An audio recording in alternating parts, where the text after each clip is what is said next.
If you want to learn how to invest like me, you need to understand dollar cost averaging. It's the fundamental principle of all of my investments, cryptocurrency and traditional. So, in this video, I'm going to teach you all about dollar cost averaging. I'm going to explain what it is, how it works, and most importantly, how you can implement it to help your investments grow at an even greater rate. So, let's get started. Let's start by talking about dollar cost averaging. Why would you even do it? Why even dollar cost average in the first place? Well, let me paint a classic picture for you. Let's say that you have $6,000 to invest. Do you buy $6,000 worth of Tesla stock today, or do you buy $1,000 worth of Tesla stock every month for the next 6 months? That last option is dollar cost averaging. So, the principle is that by dollar cost averaging, by splitting up the amount of time in between when you purchase investments, you're lowering or spreading out the average price of that asset.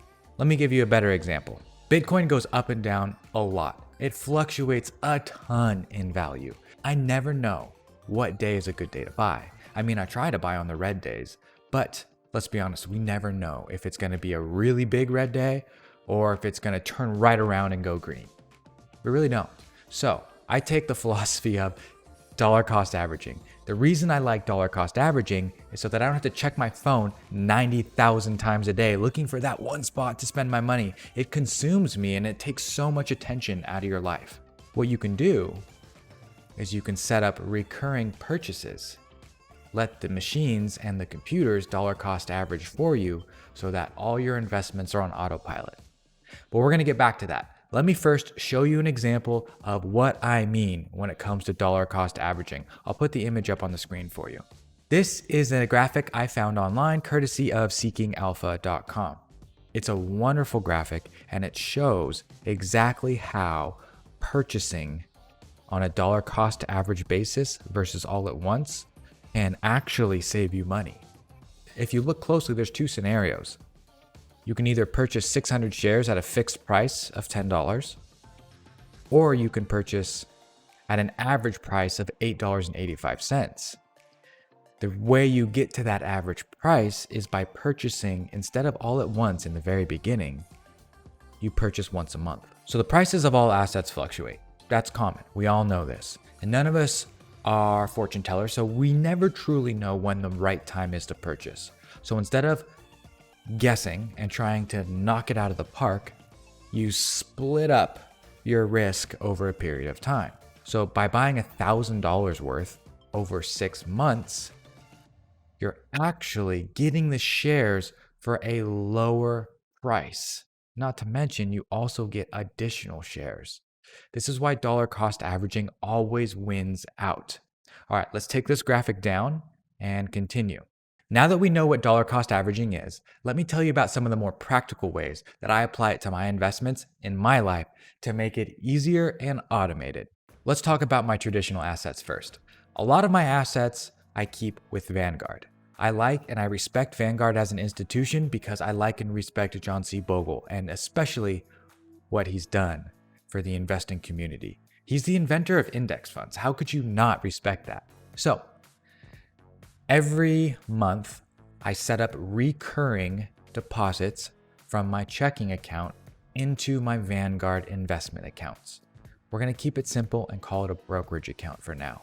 Although I have a lot more than just a brokerage account with Vanguard. There's so many other great investments, you guys. Can't wait to share them with you. Every single month, I'll have $1,000 automatically come out of my checking account and get deposited in my Vanguard brokerage account. Then, I set it up to automatically purchase a series of index funds that I've chosen for that specific brokerage account. So you can literally automate the dollar cost averaging process. Instead of going in there and typing everything in manually and buying something all at once, you can spread out your risk over time, and that's just with Vanguard. Let's talk about cryptocurrency because I know there's some questions there too. And I dollar cost average in with cryptocurrency just like anything else. Cryptocurrency is so volatile and it moves so quickly and it fluctuates so fast. Not to mention, The markets never close, so it's constantly being traded back and forth, 24 hours a day. That's a volatile, risky investment, especially for a lot of people, especially if you're like me and you split your investments 50-50, crypto and traditional. So I dollar cost average. So on Coinbase, I go in there and I set up a recurring purchase to purchase an X amount of Bitcoin, an X amount of Ethereum, and an X amount of Tezos every single week. Yes, weekly. I dollar cost average into cryptocurrency weekly. But here's the takeaway from it all. Here's what I want you to understand with all this knowledge that you've just learned. We know what dollar cost averaging is now. We also know that it benefits you. It saves you a ton of money and can spread out your risk. We also know that it's easier because by setting up recurring investments and recurring draws out of your accounts, it becomes automated. You hardly notice it and it just goes. But lastly, it allows you to free up all of your bandwidth and free time. It gives you the ability to autopilot your investments and then work your ass off in the way that you can make the most money to feed those investments. It is the foundation, the founding principle of all of my investments. Dollar cost average into everything. Diversify and keep your investments balanced. Hopefully, now you understand why it's important and how to implement dollar cost averaging into your investment strategies. If you got some value out of this and it helped you, please do me a favor and share it with somebody that might get some use out of it.